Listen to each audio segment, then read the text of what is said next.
नमस्कार, मैं हूं अनूप नारायण सिंह और आज आपको मिलवाने जा रहा हूं भोजपुरी सिनेमा की जो सुपरस्टार अभिनेत्री हैं और जिन्होंने भोजपुरी सिनेमा को बहुत कुछ दिया, एक ऊंचाई दी, एक मुकाम दी। उनका नाम है पाखी हेगड़े जी और अरसे बाद पटना आई हैं और वो भी एक ऐसे पुनीत काम को लेकर आई हैं। पटना जल प्रलय से पूरी तरह से प्रभावित है और यहाँ ये कई सारे सामाजिक संगठनों के साथ मिलकर जो लोग डेंगू से प्रभावित हैं, जल प्रलय में अपना सब कुछ खो चुके हैं, उन लोगों तक सहायता राशि पहुंचाने आई हैं। आइए जानते हैं पाखी हेगड़े जी से कि किस तरह इनके दिल में बिहार धड़कता है और जब कभी बिहार पर आफत विपदा आती है, पाखी हेगड़े अग्रिम पंक्ति में खड़ी होती है। पाखी जी, कहाँ से आता है इतना एनर्जी? मुझे लगता है हम लोग खुद ही जिस तरीके से पले बड़े हैं, काफी अभाव में पले बड़े हैं।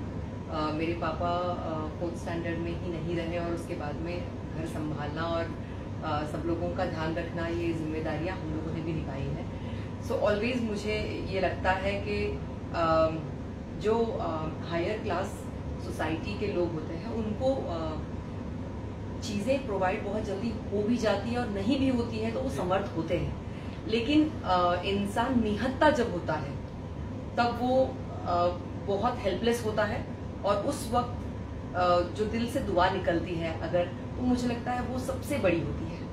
तो मैं सिर्फ उस आशीर्वाद के लिए अपनी लालसा रखती हूँ। बिहार से आपका जो कनेक्शन है भोजपुरी सिनेमा को लेकर जी, क्योंकि आपकी पहचान पहले आप हिंदी में काम कर रही थी, आपका एक सीरियल आया था बहुत, मैं बनूंगी मिस इंडिया, और दूरदर्शन पर काफी लोकप्रिय हुआ था। उस समय इतने सारे सैटेलाइट चैनल नहीं हुआ करते थे, लेकिन पाखी हेगड़े को लोगों ने जाना। भोजपुरी सिनेमा का जो बूम आया और आपकी और दिनेश जी की जो जोड़ी थी उसने पर्दे पे धमाल कर दिया और एक फिल्म आई थी निरहुआ रिक्शा वाला।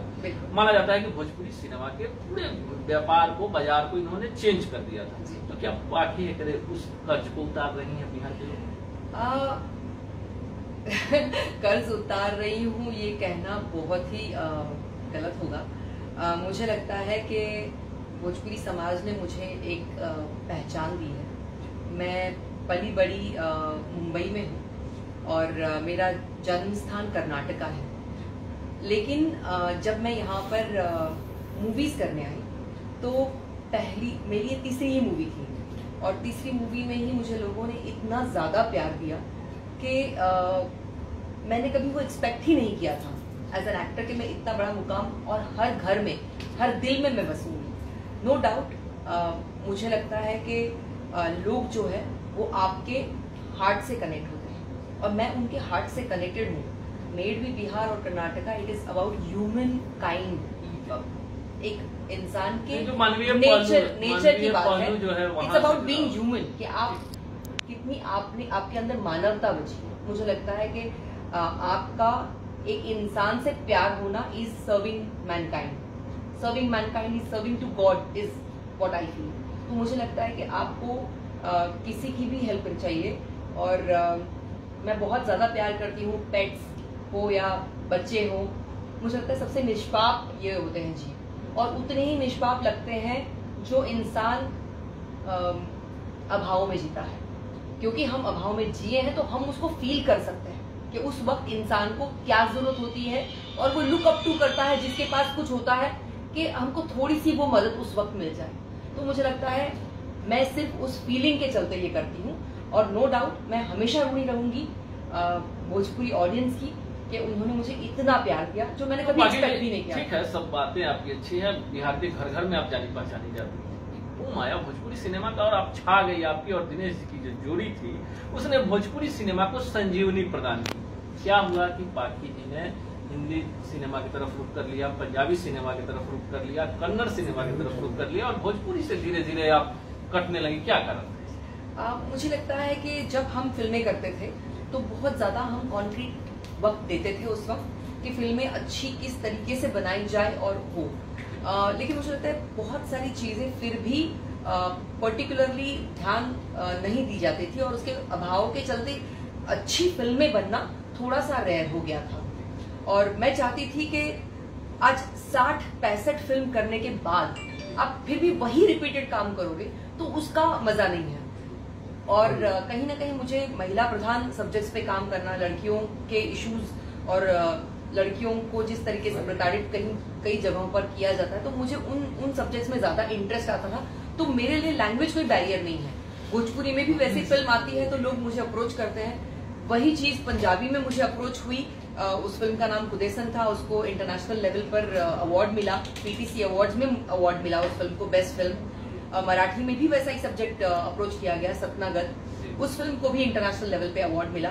और हो सकता है कि उसका, लेकिन आप इस बात को मैं जरूर कहूंगी कि हर जगह पे मैंने किरदार कहीं ना कहीं निभाया। वो पंजाबी फिल्म में भी मैंने निभाया तो वो भोजपुरी लड़की का किरदार निभाया है। सो इट इज नॉट कि मैं भोजपुरी से कहीं भी वंचित रही। बाकी जी, क्योंकि आपके पास तो अनुभव भी है, अमिताभ बच्चन के साथ काम करने वाली इकलौती अभिनेत्री थी और 2 बार आपको रिपीट किया गया। अमिताभ बच्चन माना जाता है लीजेंड। और भोजपुरी क्या किसी भाषा के कलाकार का ये सपना होता है कि मैं अमिताभ बच्चन जी के साथ काम करूं, और आपने दोनों फिल्मों में काम किया और फिल्में भी बहुत काफी खूबसूरत बनी। और आपके काम की तारीफ कितना आपके पूरे करियर में, क्या ये मुकाम? मुझे लगता है मेरे लिए वो एक बहुत बड़ा मुकाम है।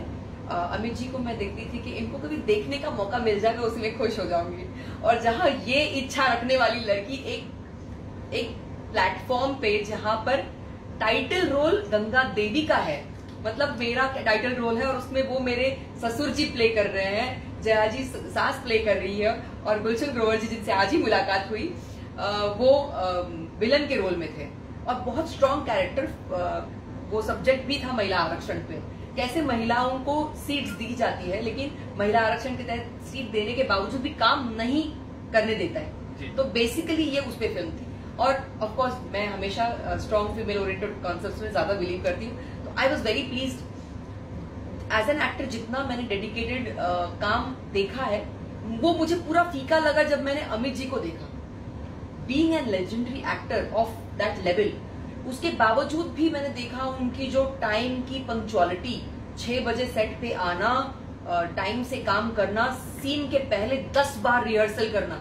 उतने बड़े आर्टिस्ट को कोई जरूरत नहीं है 10 बार रिहर्सल करने की, because he himself a legendary actor, वो जो करेंगे ठीक लगेगा। लेकिन उनकी जो तन्मयता देखी मैंने, मैं बहुत इंप्रेस्ड हुई कि we have got a long way to go. ये एक समंदर है, इसमें जितनी बार आप डुबकी लगा के बाहर निकलोगे आपको कुछ नया मिलेगा। सो मुझे लगता है कि मैंने बहुत कुछ सीखा और हर बार उनसे सीखती रहूंगी। बहुत जल्दी और एक गुड न्यूज के साथ में मैं आऊंगी जहां पर आप कहेंगे कि बॉलीवुड में मतलब कुछ एक बहुत अच्छा काम करने जा रही हूँ और ऐसे लेजेंडरी एक्टर्स। चलते चलते आखिरी सवाल, आज हम पटना में थी, बाढ़ प्रभावित लोगों के बीच में थी, आपके साथ गंगा बचाओ अभियान, ग्लोबल राज की टीम थी, पटना ग्रीन हाउसिंग की टीम थी, मीडिया की टीम थी, सब लोग लगे हुए थे। और आज आप आई, पहले से आपके सोचने से बाकी काम भी हो रहा था, लेकिन आप कहीं मीडिया में नहीं चाहती थी कि मेरा नाम हो। बहुत सारे लोग आज सवाल कर रहे थे कि आज पाकी हेगड़े क्यों आई, तो जवाब दिया गया कि नहीं, पाकी हेगड़े की तरफ से काम हो रहा था। जब आज लोगों के बीच में गई, आज कैसा फीलिंग आपको हुआ? मुझे हमेशा ये लगता है कि ये एक ऐसी मतलब फीलिंग है कि आप उसको अगर किसी के साथ शेयर करें तो उसको नवाजा भी जा सकता है और आपके ऊपर टीका टिप्पणी भी हो सकती है। आप एक पब्लिक फिगर हैं तो लोग आपके बारे में अच्छा भी बोलेंगे, वो बुरा भी बोलेंगे।